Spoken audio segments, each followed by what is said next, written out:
Pungy Sticks. Let's say you're an American soldier at the height of the Vietnamese War, walking through the dense jungles of Vietnam. Things seem normal at first, but you feel a sharp pain suddenly piercing through your foot, quite literally. As you scream in agony, you realize that you just stepped on Pungy Sticks. The Viet Cong were masters of their terrain against the superior American forces. Pungy Sticks might seem primitive, but they were incredibly effective. They looked like any other branch until you put your weight on one and got a painful reminder of their true purpose. These sharpened sticks were hidden under shallow pits, often camouflaged with leaves, making them look as innocent as a garden twig. But instead of snapping when you step on them, you fall into a pit where these sticks literally stick it to you by piercing your foot. You see, they were designed to slow enemy troops and make them rethink their steps. Making matters worse, these stakes were often coated with things like poison or poop, ensuring the pain was just the beginning. The goal wasn't necessarily to kill you right away, but they could make your Southeast Asian trip a nightmare, especially if you had to go through an entire war with holes in your feet. Booby-trapped equipment. It's the middle of the 1960s, and you're a Viet Cong soldier looking to be creative against those well-trained American soldiers. So you devised a twisted game of hide-and-seek, where the hiding part is a bit more explosive through booby-trapped equipment. Picture this: an enemy soldier finds a standard M16 rifle lying around, thinking he hit a jackpot. But as soon as he picks it up, and boom, it triggers an explosion. Booby-trapped equipment were essentially hidden devices rigged to almost anything, such as boxes, equipment, or even simple objects like a rope or a can. The idea was to use whatever was at hand to create a trap that would catch an enemy off guard, sort of like hiding a surprise in a birthday present, but with a much more explosive outcome. One example is a hidden grenade often attached to supply boxes. As soon as you open the box, a mechanism would pull the pin off the grenade and cause an explosion. So instead of getting military supplies, you get a fireworks display. These explosions were enough to kill or injure you, but even when no one dies or gets severely hurt, the mind games were in full effect for the Vietnamese.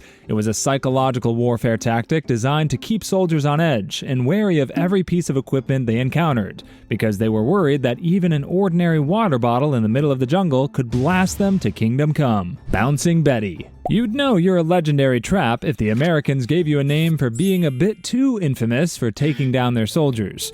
And with a name like Bouncing Betty, you'd say you'd have a reputation for keeping things explosive on the battlefield. Bouncing Betty is kind of like the murderous cousin of Jack in the Box. It's a landmine with a serious spring-loaded attitude. The trap is buried in the ground with just a tiny metal lid peeking out. When you step on it, the mine's internal mechanism gets activated, propelling Betty into the air and explaining the bouncing part in this deadly lady's game. Once airborne, the trap transforms into a firework of destruction, spraying shrapnel or tiny pieces of metal in all directions. It's like confetti, but instead of celebrating a victory, you get pieces of metal flying around. So even if you survive the initial blast, you won't enjoy having shrapnel embedded into your flesh like a painful tattoo. If you were one of these soldiers, the trap was a nightmare because it inflicted enough psychological damage as well. It may not have killed most of its victims, but it maimed and incapacitated them enough to terrorize opposing soldiers and make their injured comrades a burden to them. Essentially, the Bouncing Betty made walking through the jungle feel like navigating a particularly nasty game of hopscotch,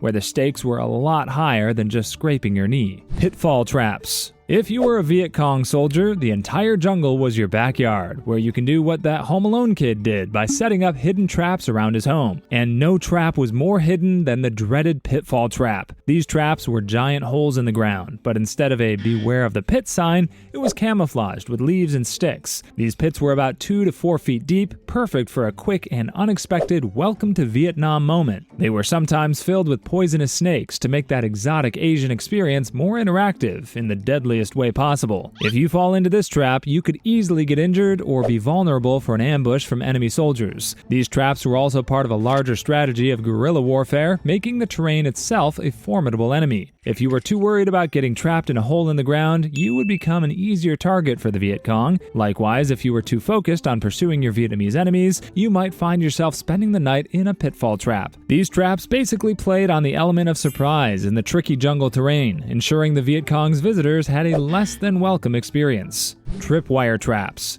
You're in a dense jungle trying to make your way through. Suddenly you stumble upon what looks like a simple wire stretched across the path. You thought it was harmless, but this could be a tripwire trap, and it's not something you'd want to mess with, unless you want a free trip to the medics. These traps use a thin, almost invisible wire stretched across a path or hidden in the underbrush. When you or anyone else walks into it, the wire pulls and triggers a hidden mechanism. This could be anything from a loud bang to a deadly projectile. Tripwire traps were crafted with the same precision that Gordon Ramsay uses on his gourmet meals. They required a combination of skill and creativity to set up to make sure they were as discreet as possible. These traps used all sorts of materials, from bamboo to scrap metal, proving that their resourcefulness was the only thing sharper than their traps. Now, these traps were dangerous because they could be anything. A tripwire trap could be rigged to an explosive, an alarm, or a sharp object. It was like playing a game of spin the wheel where every choice can either harm or kill you. Razor wire traps. You know that the Viet Cong weren't known for their military technology, but they were experts in cutting-edge innovation. Razor wire traps were some of the examples of their jungle ingenuity. These traps were like the upgraded form of barbed wires. The Vietnamese used super sharp wire stretched between trees or hidden in the bushes. These traps were strung across common trails at ankle or neck height and were often disguised using leaves and debris to make them harder to spot. The way they worked was simple. They were designed to cut you up like you were sushi. When you unknowingly step into this trap, it's like you're running through an electric cheese grater designed to cut through skin and flesh. The goal was to trap unsuspecting soldiers in a tangled web of pain and surprise, ensuring they'd need more than just a bandage to deal with the aftermath. A quiet night could turn into a symphony of American soldiers swearing through all the pain. In most cases, this would be more than enough to either slow the soldiers down or allow Viet Cong forces to hit them hard while they're vulnerable. Razor wire traps were ultimately the best no-entry sign during the war, ensuring that no American soldier left the jungle in one piece. Swinging log traps. If Mother Nature could play baseball, large trees would be the bat, and you would be the unwilling ball in this home run play. By using swinging log traps, the Viet Cong found a sinister way of using America's favorite pastime against Uncle Sam's soldiers. This log was around 6 to 8 feet long and weighed at least 100 pounds of solid wood. It was placed up in the trees or on the ground and worked like a pendulum. It was strapped to a system of pulleys that were triggered using a tripwire. Meanwhile, the entire mechanism was hidden behind trees and bushes to ensure no one could see it. Unlike other traps, it could be placed in a wider variety of locations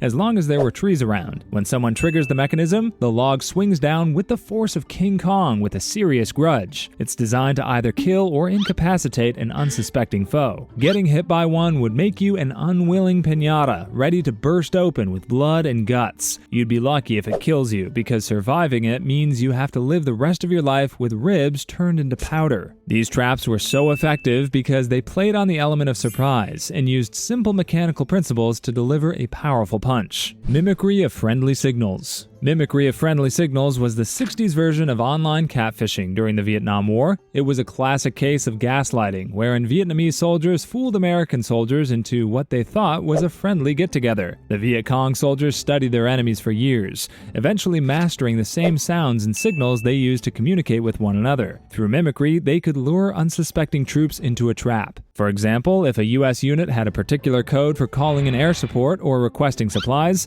the Viet Cong would try to replicate that code. It's like you and your childhood friends using codes for your walkie-talkies, not knowing someone else was listening and studying your secret language. That's what the Viet Cong did, but instead of playing a friendly prank, they turned it into a deadly encounter for American soldiers. You'd think you were on your way to a new camp to sing campfire songs with friends, but instead of a friendly face, you walk right into a not-so-friendly ambush. This trap was dangerous because it was like a deadly surprise party hosted by the Vietnamese, and no one wants to be the guest of honor at a kind of party that can quickly become an all-you-can-eat buffet of bullets flying everywhere. Like American soldiers during the Vietnam War, we can also get confused with your mixed signals if you're watching our videos but not subscribing to our channel. To make things less confusing, you can subscribe to our channel and join our Discord. Bamboo whip.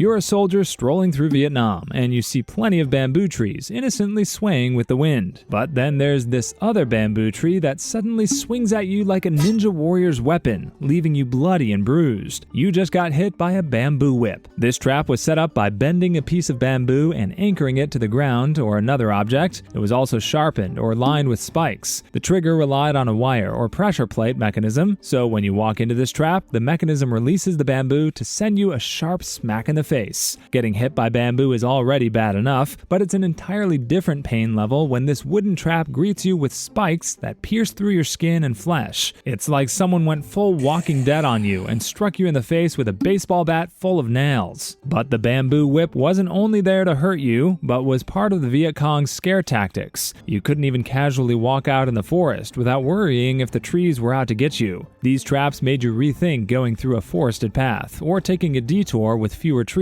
but more open fields for the Viet Cong to shoot you down. Fecal mines. If you were an American soldier sent to Vietnam during the 60s, your day can quickly become shitty, both literally and figuratively, and you can thank the Viet Cong's fecal mines for giving you a crappy day at work. These mines were basically regular mines that were equal parts simple and disgusting. Human feces surrounded traditional explosive mines that didn't have enough firepower to kill people. Yes, the Vietnam were so resourceful that they were willing to recycle their poop by turning them into biological bombs. They scattered these mines throughout forests and open areas, hiding them under a ton of shit and leaves. It wasn't an experiment that would win you a medal at the science fair, but it was deadly effective. As soon as you step on these mines, you're not only greeted by an explosive burst, but also by flying poop. Other than adding insult to injury, these mines could cause infection if you managed to survive the initial blast. If this was a video game, fecal mines have a plus 50 poison damage on their description. The medics would have to work double time to patch up your wounds while keeping the infection at bay. So the mine not only has a chance to kill you, but could also force your camp to divert time and resources, turning the situation into a shitty day for everyone. Mace trap.